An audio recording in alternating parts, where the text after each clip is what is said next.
का वेलकम है शिवाक्षी के ब्लॉग में।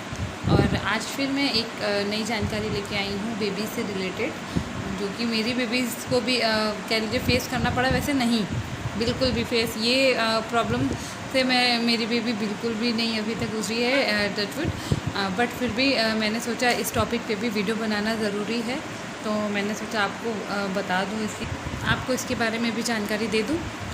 तो आज का टॉपिक है कि बच्चों को होने वाले रैशेस से कैसे बचाया जाए।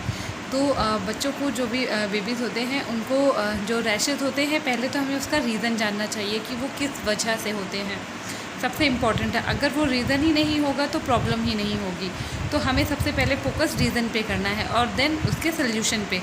तो सबसे पहला हमारा जो रीज़न है कि रैशेस बेबीज़ को होते क्यों हैं। तो जो भी मदर्स होती हैं, वर्किंग वूमेन होती हैं, या बहुत से कह लीजिए मदर्स होती हैं, वो बार बार नैपी बदलना बच्चों की मतलब बिज़ी शेड्यूल होने की वजह से वो नैपी नहीं बदलती, वो ज़्यादातर डाइपर्स में रखती हैं। आजकल तो मोस्टली मदर्स बच्चों को डाइपर्स में ही रखती हैं 24 आवर्स, जो कि गलत है। हाँ, विंटर्स का अगर आप कहें तो विंटर्स में हम मानते हैं कि अगर जैसे बच्चे ने सूसू किया और बच्चा जब न्यू बॉर्न है, तो अगर वो न्यू बॉर्न है और न्यू बॉर्न में ही ये ज़्यादातर प्रॉब्लम्स फेस करनी पड़ती है। तो अगर बच्चा बेबी न्यू बॉर्न है और विंटर्स का समय है, तो अगर आप उसे रेगुलर आप पहनाती हैं डाइपर्स। मैंने भी अपने बेबी को विंटर्स में रेगुलर पहनाए थे डाइपर्स। लेकिन डाइपर्स अगर आप पहनाती हैं तो एक तो अच्छी कंपनी के पहनाइए। जो भी मैं अगर सजेस्ट करूं, मैंने जो यूज़ किया है, मैंने पैम्पर्स भी यूज़ किया था, बट मुझे उतना अच्छा उसका रिज़ल्ट नहीं आया। वो बहुत ही जल्दी और कह लीजिए बहुत जल्दी तो हैवी हो जाता है और सोख भी नहीं करता है। तो उससे क्या होता है, वो बेबी को टच करता है गीला गीला, तो जिसकी वजह से रैशेज़ हो जाते हैं। तो मैंने पोको पैंट्स ही यूज़ करती हूँ बेबीज़ के लिए। मुझे वो डायपर्स ज़्यादा बेहतर लगते हैं।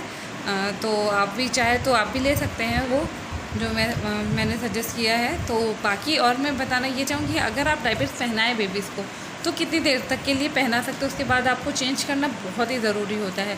अदरवाइज़ बहुत सारी प्रॉब्लम्स आपको फेस करनी पड़ सकती हैं, बेबीज़ को फेस करनी पड़ सकती है बहुत सारी प्रॉब्लम, जैसे कि रैशेज़ है और इन्फेक्शंस हैं।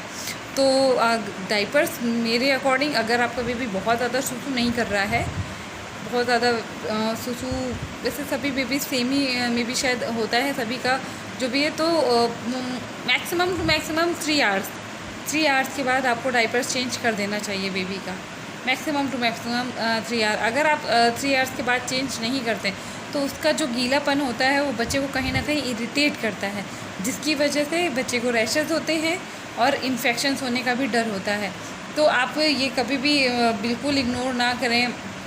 और अगर समर हो, गर्मियों में, तो कोशिश करें कि बच्चों को कम से कम डाइपर पहनाएं। अगर कहीं आया जाए या ज़रूरी हो तो ही डाइपर पहनाएं, अदरवाइज़ आप उन्हें घर में नैपी में ही उन्हें रखें। उनकी जो भी कह लीजिए नैपीज़ होती हैं, आप वो भले ही चेंज करते रहें आफ्टर एवरी सूसू, जो भी पी होती है उसके बाद आप चेंज कर सकते हैं। लेकिन डाइपर्स गर्मियों में रखना, डाइपर्स में मतलब और भी ज़्यादा ही प्रॉब्लम होती है, क्योंकि ऑलरेडी जो होता है वो पसीना वहाँ पे आता है बेबीज़ को, और फिर डाइपर पहनने की वजह से जो नमी होती है उसकी वजह से इन्फेक्शंस, बहुत भारी इन्फेक्शंस बेबीज़ को हो सकते हैं।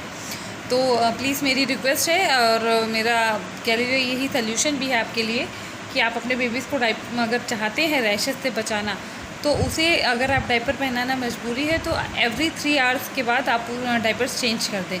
और अगर पॉसिबल हो, जो भी मतलब आपका वेदर हो उसके अकॉर्डिंग अगर पॉसिबल हो तो उसे मत ही पहनाएं।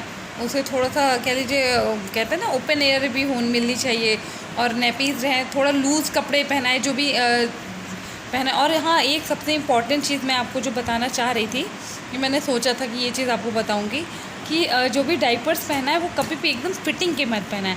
मतलब जो भी डाइपर्स होता है एरिया, वो उसको उसके प्राइवेट पार्ट में टच नहीं करना चाहिए। बेबीज़ के प्राइवेट पार्ट पे टच बिल्कुल भी नहीं करना चाहिए।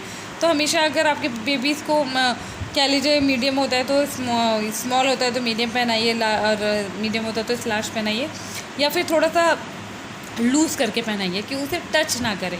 क्योंकि क्या होता है, वो बार बार जब बेबी सूसू करता है, बार बार पी करता है, और उसके बाद वहाँ पे जब कह लीजिए गीलापन आता है, और वो फिर जब उसकी लगातार कंटिन्यू उसकी स्किन में टच होता है, जिसकी वजह से ही रैशेज़ होते हैं।